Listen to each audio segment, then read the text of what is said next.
Evel Knievel was a drunk. He was a womanizer. He was a gambler.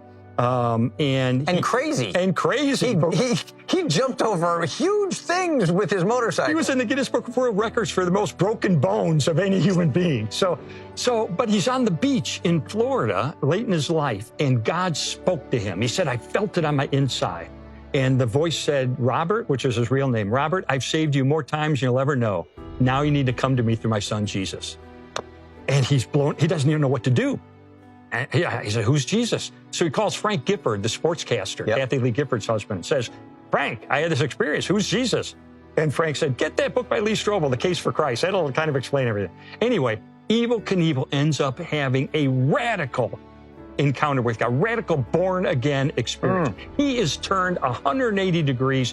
When he is baptized, he tells his story with such passion and such clarity that 700 people got up and came up and received Christ and were baptized on the spot. Wow. And when he died a couple of years later, at his request, on his tombstone, it says, believe in Jesus Christ. There's a life. That is so cool. 180 degrees. He called me up. I had never met him, and he called me to thank me for writing my book. And I answered the phone. I said, this is Lee. And he says, this is Lee Strobel. I said, yeah. He said, this is Evel.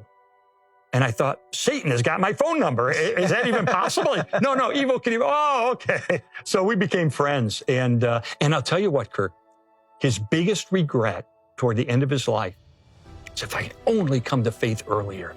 If I'd only come to faith as a teenager, I could have lived my life differently. I could have lived my life for God. And he lamented that over and over again. It was his biggest regret. And so I tell a lot of young people that story, because at the end of his life, he said, you know what? If I could go back, it would change everything.